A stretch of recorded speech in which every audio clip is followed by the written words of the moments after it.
Fala rapaziada, saudações rubro-negras, aqui é o canal Flabírio, meu nome é Abílio Canuto. Vamos para mais um pós-jogo aí. Flamengo vence o Remo por 3-0. Vamos falar mais detalhadamente a análise do jogo após a vinheta. Então, roda a vinheta.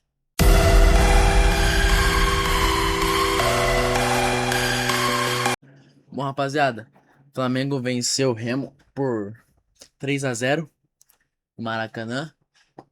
Empatou com saldo de gols com o Palmeiras, 8 gols para cada um no saldo de gols. O Flamengo poderia ser o líder, né, se o jogo né, tivesse jogado hoje e não tivesse o jogo atrasado. Acabou que esse jogo de agora contra o Remo, a gente tem um jogo a menos, né? Então esse jogo do Remo aí pela sétima rodada. Então vamos lá.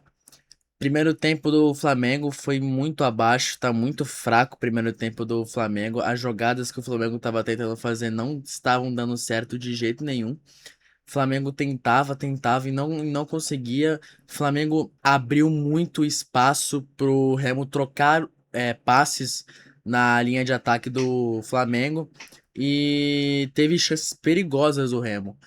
Uma jogada com o Vitor Bueno que chutou pra fora. O Aleph Manga também tava passando todas. Era incrível como o Aleph Manga tava passando todas. E aí no finalzinho do primeiro tempo, o Samuelino dá um chute que até foi bom, acabou indo pra fora. E só, tá? O Flamengo tentava criar e não conseguia criar nada. O Flamengo era literalmente não conseguia fazer nada em campo. Era, sabe, eu não acho que o primeiro tempo do Flamengo realmente, acho não, foi, né? Foi muito abaixo. E eu acho que o Flamengo poderia ter jogado melhor, né? Apesar do espaço que o Flamengo deu para jogadas que o Remo fez e que levaram perigo no gol do Flamengo, eu acho que o Flamengo poderia ter criado mais e ter mais perigo nas chances que o Flamengo teve. Mas o primeiro tempo foi muito fraco, tá? Eu não gostei do primeiro tempo. E, cara, vamos falar aí sobre os jogadores, tá? O time hoje, cara, no segundo tempo foi outro jogo, tá? O Flamengo dominou completamente a partida no segundo tempo. O segundo tempo foi outro jogo. O Flamengo foi simples assim. O Flamengo controlou o jogo e não deixou o Remo jogar. O Remo simplesmente quase não nem passou do meio de campo. O Flamengo fez um gol com 3 minutos com o gol do Samolino e aos 9 fez com o Luiz Araújo. Flamengo com menos de 10 minutos do segundo tempo fazia 3-0, tá? E no primeiro tempo, né, eu acabei que eu não esqueci de falar, o Flamengo fez um gol de bola parada, que é o forte deste time, com o Léo Ortiz, que é a especialidade dele. Não é muito alto, tem 1,85, né, mas fez o gol de bola parada, que é o que o Flamengo tem de bom, tem de melhor. Tá, o Flamengo sai com 1-0 no primeiro tempo, apesar do primeiro tempo abaixo. E o segundo tempo do Flamengo, o Flamengo controlou totalmente o jogo. O Flamengo não deixou o Remo jogar. O Flamengo fez um gol com 3 minutos com o Samuelino, que inclusive o Samuelino melhorou muito com o Leonardo Jardim. É preciso ser dito isso. O Samuelino do Felipe Luiz e o Samuelino do Leonardo Jardim é um jogador diferente. É jogador totalmente diferente. O Samuelino melhorou muito com o Leonardo Jardim, tá? E fez o gol, uma jogada até bonita. O Luiz Araújo não tinha ido bem no primeiro tempo, tinha ido mal. Fez o gol, se redimiu, jogou bem depois.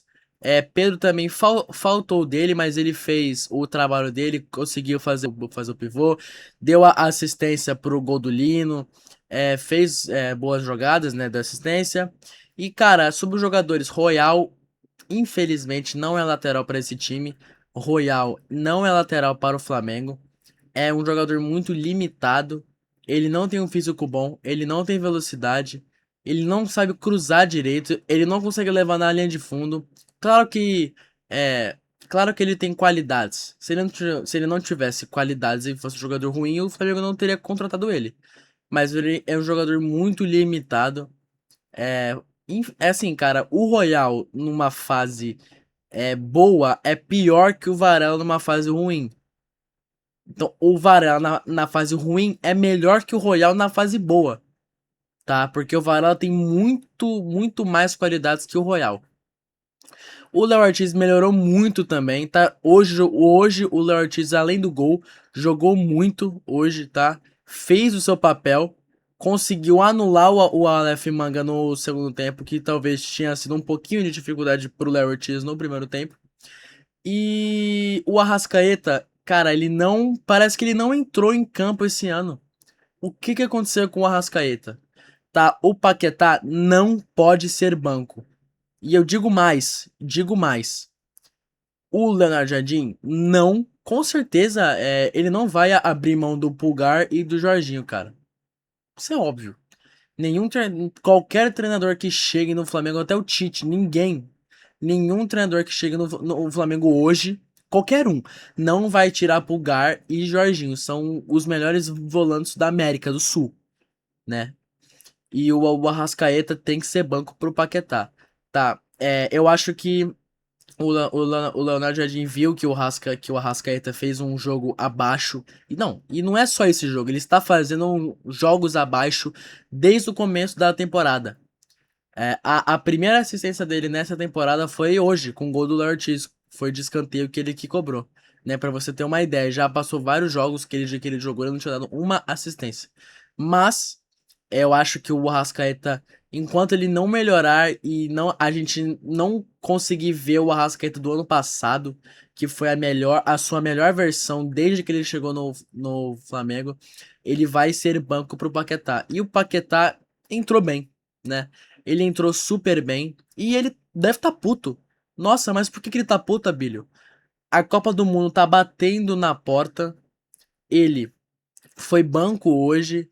Ele chegou valendo 43 milhões de euros.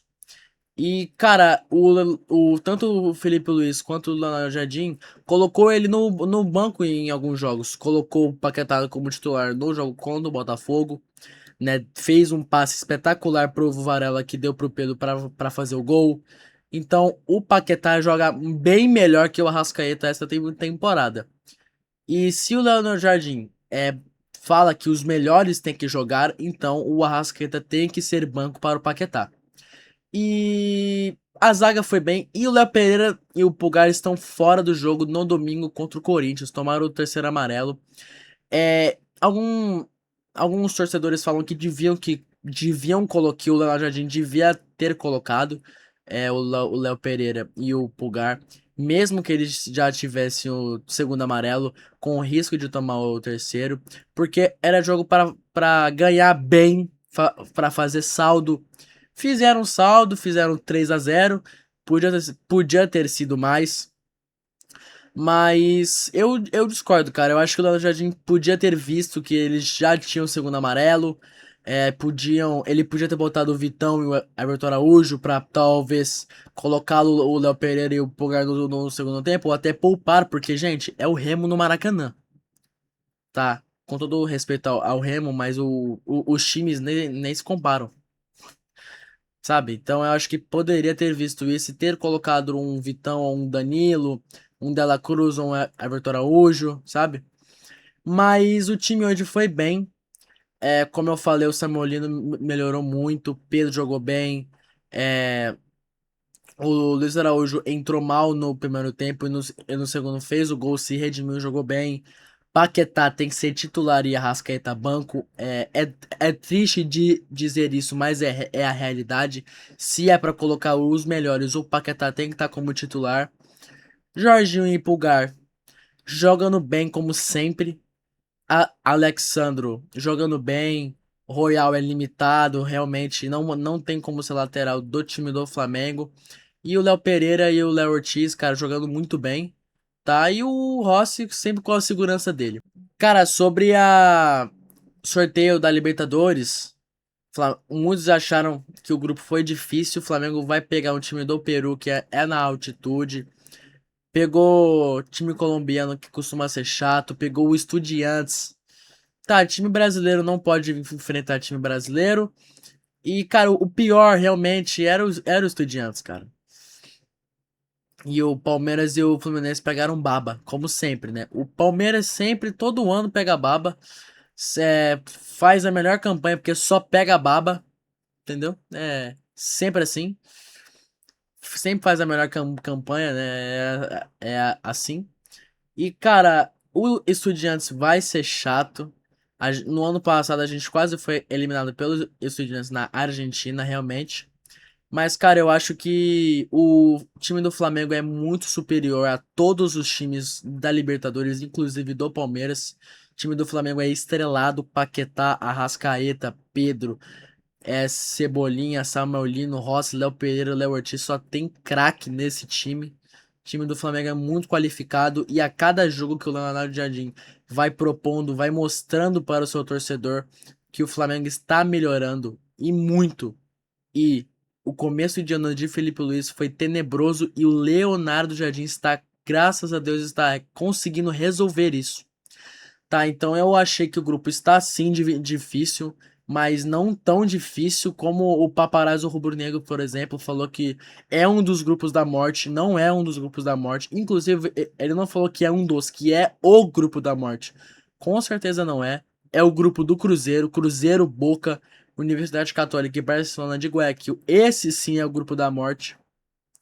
Claro que o grupo está difícil, o grupo do o Flamengo vai jogar na Argentina, vai jogar na altitude, mas o time é muito qualificado e vai sim ter sempre um favoritismo. E se Deus quiser, a gente vai ser penta da Libertadores esse ano. Rapaziada, é isso. Espero que vocês tenham gostado da minha análise sobre o jogo do Flamengo e Remo. Tá, Flamengo tá encostando no Palmeiras. Vai ainda jogar o jogo atrasado contra o Mirassol. Não sabemos ainda, mas vai, se Deus quiser, vai ultrapassar o Palmeiras e vamos ser campeões da Libertadores. Rapaziada, é isso. Espero que tenham gostado. Deixa aqui nos comentários o que você achou do jogo e do grupo da Libertadores. E é isso. Fique com Deus e saudações rubro-negras. Tamo junto.